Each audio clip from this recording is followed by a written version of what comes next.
자, 반갑습니다. 오늘부터 새로운 단원 열기관의 내부 에너지, 열이는 무엇인가, 그리고 연력학 제1법칙에 대해서 한번 알아봅시다. Let's go. 자, 오늘부터 열에 대한 이야기를 할 건데요. 이 열을 이야기하기 전에 앞 단원에서 배웠던 에너지의 개념을 정리할 필요가 있습니다. 그리고 일이라는 개념도요. 에너지의 종류로는 운동 에너지, 포텐셜 에너지, 그리고 이 포텐셜 에너지는 다시 중력에 의한 포텐셜 에너지와 탄성력에 의한 포텐셜 에너지를 얘기를 했죠. 자, 그리고 일은 어떤 물체에 힘이 작용하고 힘의 방향으로 이동했을 때 일을 했다라고 이야기를 했습니다. 자, 여기서 이 에너지와 일의 관계를 한번 생각해 볼 필요가 있습니다. 중력, 탄성력에 의한 포텐셜 에너지를 가지는 물체는 그 에너지를 소모하면서 일을 할 수 있었고요. 혹은 물체에 일을 했을 때 물체가 점점 빨라지며 운동 에너지가 증가하는 상황에 대해서도 이야기를 했죠. 즉, 일이 에너지로 전환이 되기도 했습니다. 그런 얘기를 하면서 이 일과 에너지의 단위가 둘 다 주를 씀으로써 서로 전환이 된다는 이야기까지 했었죠.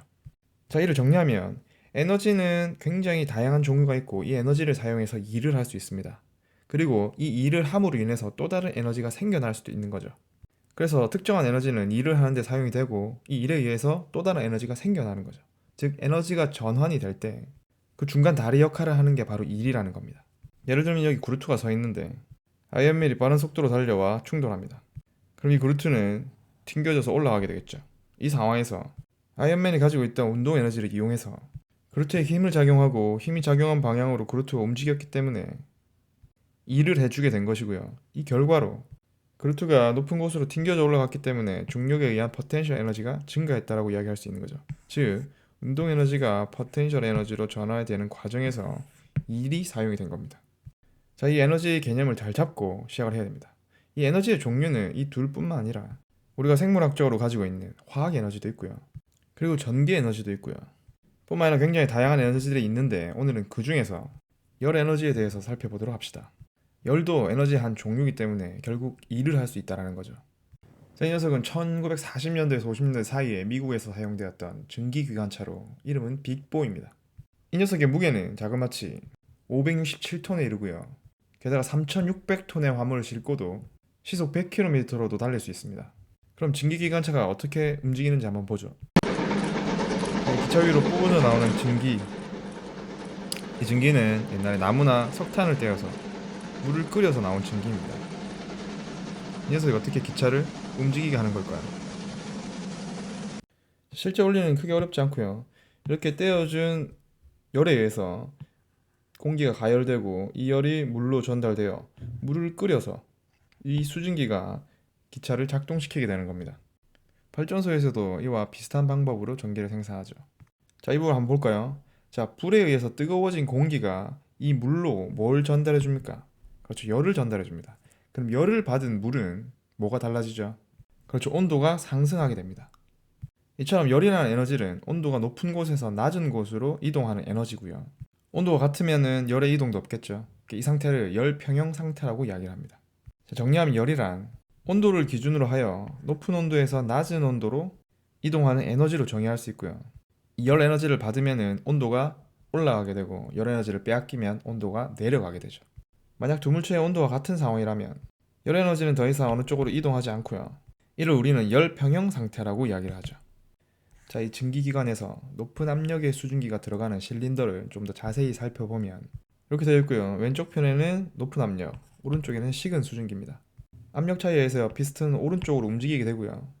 이 녀석이 왕복 운동을 함으로써 이 피스톤에 연결된 바퀴가 움직이게 되는 거죠. 이처럼 열 에너지를 이용해서 뭔가 일을 할 수 있도록 만든 장치를 우리는 열기관이라고 이야기를 합니다. 이 열기관은 종류가 많지만 특히 자동차나 선박에 들어가는 내연기관이라는 게 있는데 이도 열기관의 한 종류가 됩니다. 참고로 내연기관에도 이 디젤 엔진이라든지 가솔린 엔진이라든지 종류가 많습니다. 이들은 어떤 원료를 사용하는가, 그리고 동력을 얻어내는 방식이 어떤가에 따라서 이렇게 나눠지게 되는 겁니다. 자, 이제 실질적인 좀 예를 들어볼 건데요. 이번에는 실린더에 이런 피스톤을 하나 두고요. 그루트를 위에 올려두겠습니다. 이때 기체의 압력을 P라고 하고 부피를 V라고 하죠. 자, 이 내부의 기체는 모든 방향으로 압력을 가하고 있기 때문에 이렇게 힘을 가하고 있고요. 여기 중간에 있는 이 실린더 입장에서 보면 움직이지 않고 정지하고 있기 때문에 R자임이 0이 되고요. 즉, 기체 압력에 의한 힘과 그루트가 누르는 힘, 이 둘이 평형을 이루고 있다는 뜻이 되겠죠. 자, 그럼 이 상황에서 이 실린더에 열을 가해줍니다. 그러면 이 기체에 열 에너지가 공급이 되는 거죠. 그랬더니 얘가 서서히 이렇게 올라가더라는 겁니다.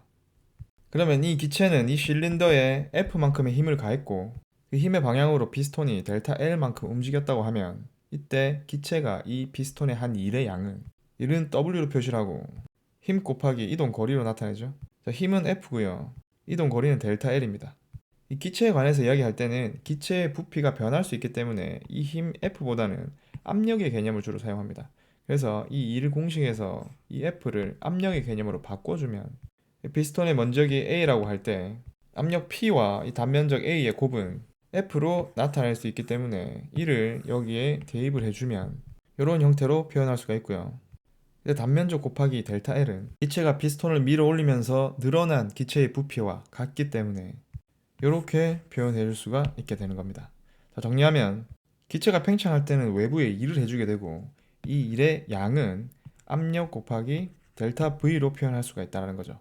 다만 여기에서의 전제 조건은 피스톤이 움직일 때 등속으로 천천히 올라간다는 말이 포함되어 있어야 합니다. 그렇다면 이 피스톤은 R자임이 0이라는 의미가 되고요. R자임이 0이라는 말은 기체가 가는 힘과 그루트가 누르는 힘이 같다는 걸 의미합니다. 하지만 여기서 그루트가 누르는 힘은 중력에 의한 힘으로 일정하기 때문에 기체 압력 또한 일정하다는 조건이 되는 거죠. 그래서 기체 압력이 일정하다는 조건 하에 이런 관계가 된다는 거 참고를 해두고요. 그래서 이를 그래프로 표현하면 보통 기체의 운동을 다룰 때는 압력 P와 부피 V를 사용하기 때문에 둘의 관계를 나타낸 그래프가 앞으로 우리가 자주 다루게 될 거고요. 방금 전의 상황은 압력이 일정하게 부피가 증가한 경우였기 때문에 처음 상태에서 나중 상태로 이렇게 변화했다는 걸 표시할 수 있고요. 이때 그래프의 아래 면적은 세로가 P이고 가로가 부피 변화 델타 V만큼이기 때문에 면적은 P 델타 V가 되고 이는 곧 기체가 한 일을 의미한다라는 거. 자, 근데 만약에 반대라고 칩시다. 여기에서 여기로 반대 방향으로 상태가 변화했을 경우에는 부피 변화 델타 V가 마이너스 값을 가지기 때문에 이 W도 마이너스 값을 가지고요. 이때는 외부로부터 일을 받았다고 표현합니다. 정리하면 기체와 관련된 일은 이런 식으로 표현할 수 있고 일이 플러스일 때는 기체가 외부에 일을 한 거고요. 일이 마이너스일 때는 기체가 외부로부터 일을 받았다라고 표현합니다. 자, 이제 기체의 내부 에너지에 대해서 이야기를 해볼 텐데요. 참 이런 실린더에 기체 분자들이 이렇게 운동을 하고 있습니다. 열 에너지를 공급을 해주면 기체 분자들의 운동 에너지는 더욱더 커지게 됩니다. 이처럼 어떤 계를 이루는 분자들의 운동 에너지라든지 분자들이 서로 잡아당기는 힘에 의해서 생기는 포텐셜 에너지 등등 에너지를 합쳐서 전체 에너지를 내부 에너지라고 이야기를 합니다. 여기서 좀 특별한 경우 이 기체들이 이산기체라고 가정하면 이산기체는 크기를 무시하고 분자 사이의 인력을 무시할 수 있는 이상적인 기체고요. 이 경우에는 인력이 없기 때문에 인력에 의한 포텐셜 에너지를 무시할 수가 있죠. 그래서 이 이상기체의 내부 에너지는 분자들의 운동 에너지 총합을 의미를 하고요. 절대 온도에 비례합니다. 절대 온도는 T로 표시하고 T는 켈빈을 사용하죠. 또 0켈빈은 우리가 알고 있는 마이너스 273도씨와 같다라는 거. 그래서 이를 좀 정리하면 기체의 내부 에너지는 우리가 기호로 U로 표시를 하고요. 이는 절대 온도 T에 비례한다라는 거. 자, 그럼 오늘 배운 전체 내용을 정리해 봅시다. 어떤 기체에 열 에너지를 공급해 주게 되면 기체는 팽창하여 외부에 일을 하기도 하고요. 그리고 온도가 올라가서 내부 에너지가 증가하기도 합니다. 이때 일은 기호로 W, 내부 에너지는 U로 우리가 표현했고요. 가해주는 열 에너지를 우리가 보통 Q로 표현합니다. 이들 사이의 관계는 그런 관계가 있고요. Q의 부호가 플러스일 때는 에너지가 공급이 되었다는 것을 의미를 하고요. P의 부피가 팽창하면 일은 플러스 값을 가지고 외부에 일을 해줬다라고 표현하고요. 온도가 올라가면 내부 에너지가 증가한 게 되겠죠.